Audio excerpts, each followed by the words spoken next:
프랜차이즈 회사를 만드는 12단계.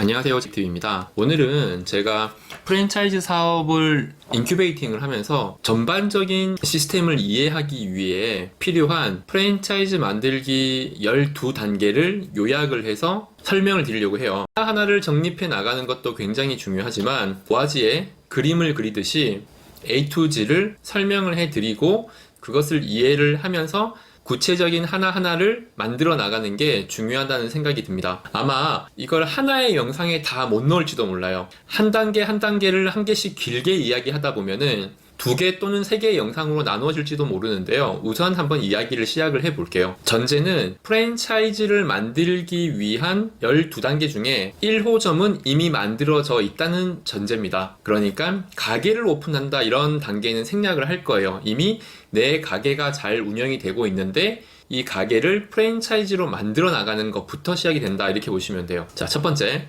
상표 출원. 상표 출원과 등록은 다른 거예요. 내가 간판을 걸고 내 매장을 운영을 한다고 해서 그 상표가 내게 아니죠. 특허청에 상표를 출원을 하여야 등록을 할 수가 있어요. 출원은 신청이라는 뜻이라고 보면 돼요. 상표를 신청했다. 이것을 출원이라고 합니다. 신청을 했더니 특허청에서 이것은 상표가 되었습니다 라는 걸 상표 등록이라고 합니다. 상표는 출원한다고 다 등록이 되는 건 아니에요. 고유명사이라면 대부분은 등록이 되지만 일반 명사, 명사 더하기 명사, 명사 더하기 동사 이런 것들은 상표가 등록이 되기 굉장히 힘듭니다. 애매하다 싶으면 변리사를 통하는 게 좋아요. 변리사마다 상표 출원 가격은 많이 다르지만은 몇 군데를 의뢰하다 보면은 얼마 정도로 가능하겠구나 라고 하는 기준이 생깁니다. 두 번째, 정보공개서. 프랜차이즈 사업 중에 정보공개서는 필수입니다. 정보공개서라는 것은 내가 운영할 프랜차이즈 회사에 대한 제반사항을 정리해서 공개를 하는 거예요.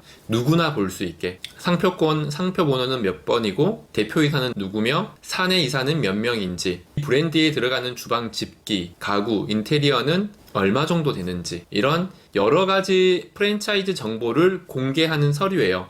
그런데 이것은 당장 하지 않아도 돼요. 가맹점이 생길 시점 또는 가맹점이 1개점 내지 2개점이 생긴 이후에 만들어도 늦지는 않습니다. 세 번째, 원가율과 마진율 계산하기. 다시 말씀드리면 레시피를 문서로 정확하게 정립하는 거예요. 적당히 내가 판매를 하다가 한 달 동안 이만큼 매출을 올렸더니 이 정도 재료가 들어가더라. 그러면 우리 원가율은 몇 프로다. 이렇게 러프하게 계산하시면 절대 안 돼요. 메뉴 하나하나, 공깃밥 하나, 김치 하나의 원가도 정확하게 얼마인지를 계산을 해 두셔야 돼요. 그게 틀리다 하더라도 최소 10원 단위의 계산까지는 되셔야 해요. 공깃밥 하나가 얼마다. 이것은 쌀 20kg이 얼마인데 이걸 모두 밥을 지었을 때 한 공깃밥으로 나누었더니 얼마가 된다. 보통 250원에서 350원 그 사이쯤 되실 거예요. 쌀의 가격이나 물의 양에 따라서 그 원가율이 좀 달라지죠. 그 공깃밥처럼 판매를 하는 어떤 제품,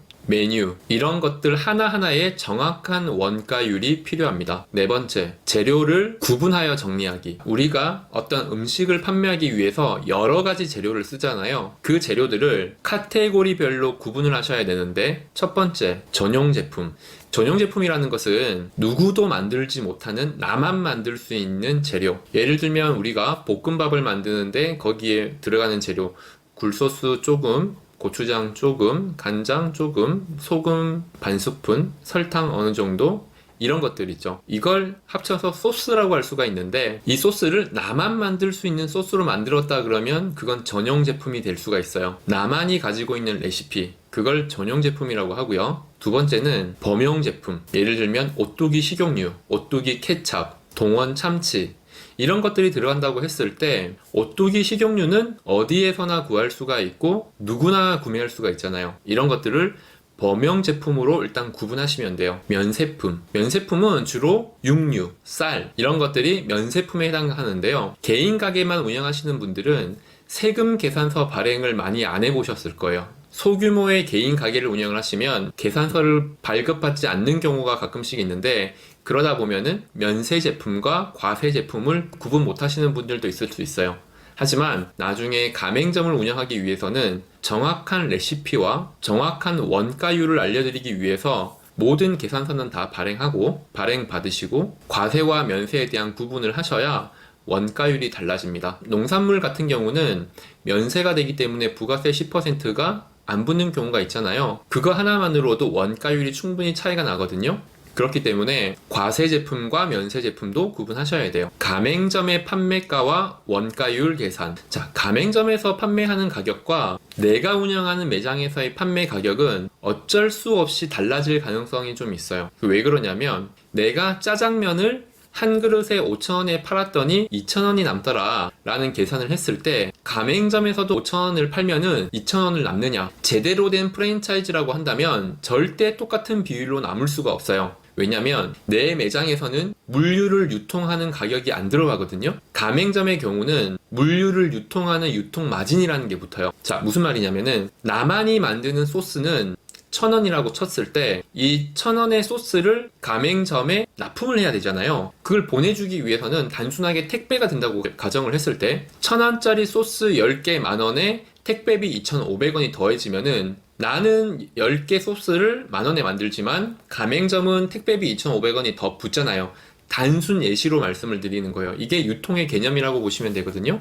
그렇기 때문에 가맹점에서의 원가와 본점에서의 원가가 달라질 수밖에 없고요. 달라진다면 판매가도 바뀔 가능성이 있어요. 원가가 바뀐다 그러면 마진율이 또 바뀐다는 뜻이죠. 본점에서 마진율이 60%라고 한다면 가맹점은 60%가 되지 않겠죠. 아까 유통 마진이 붙기 때문에 그것까지 계산해서 레시피를 만들어야 됩니다. 6번째, 유통 방법 정하기. 본점에서 운영하는 방식은 아마 마트에서 구입을 하거나 고기 업체에서 받거나 야채 업체에서 받을 수 있겠지만 가맹점에서 운영하는 방식은 대부분 본사를 통해서 다 받거나 일부 본사를 통해서 받게 되겠죠. 그러면 수십 가지 또는 수백 가지가 되는 식자재를 가맹점에 어떻게 유통할 것인지를 결정을 해야 됩니다. 방법은 첫 번째, 택배를 하는 방법이 있어요. 두 번째는 식자재 업체에서 납품하는 방법이 있고, 세 번째는 3PL, 3자 물류를 이용하는 방법이 있어요.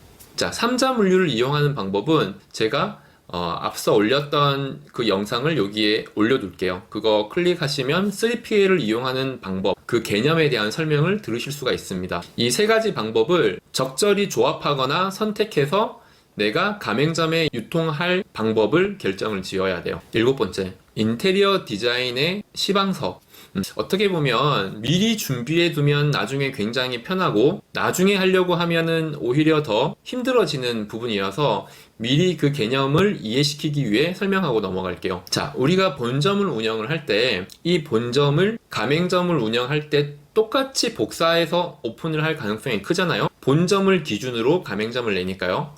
그러면 대개는 인테리어 회사를 컨택을 해서 그 회사에다가 이런 인테리어 디자인을 의뢰를 하게 될 거예요. 그런데 아무런 인테리어 개념 없이 의뢰를 하게 되면 가격이 굉장히 올라갈 가능성이 큽니다. 이 가격을 줄이기 위해서는 내 나름대로의 시방서를 만들어 두면 좋아요. 시방서라는 것은 무엇이냐면 인테리어 설명서라고 보면 돼요. 타일은 어떤 타일, 어떤 모델, 어떤 컬러로 할 것인지, 벽에 칠하는 도장, 페인트 색깔은 어떤 브랜드의 몇 번 색깔을 쓸 것인지, 주방 크기는 몇 평이 되어야 되고 어떤 집기가 들어가는지, 간판 밑에 어닝은 몇 미터가 나와야 되는지, 이런 것들을 전부 다 하나하나 구체적으로 메모를 해 놓으시면은 그게 합쳐졌을 때 시방서가 되거든요. 그러면 인테리어 담당자도 이걸 보면 일이 좀 더 수월하다고 느낄 수가 있기 때문에 인테리어 가격이 내려갈 수가 있어요. 그런데 그런 준비가 전혀 안 되어 있다고 한다면 인테리어 회사에서도 하나하나를 다 프랜차이즈 사장님한테 물어봐야 되겠죠. 이거는 어떤 타일을 써야 되느냐, 어떤 컬러를 해야 되느냐, 이 컬러를 해도 되느냐, 저 컬러를 해도 되느냐, 벽지는 이 벽지를 쓰면 되느냐, 페인트 색깔은 이게 맞느냐, 하나하나 다 물어보는 게 비용이에요. 그러다 보니까 인테리어 하시는 분들도 힘들고 시간이 많이 걸리기 때문에 가격이 올라가는 것은 당연한 부분입니다. 때문에 만약에 인테리어에 대한 시방서가 만들어졌다면 충분히 가격을 떨어뜨릴 수가 있어요.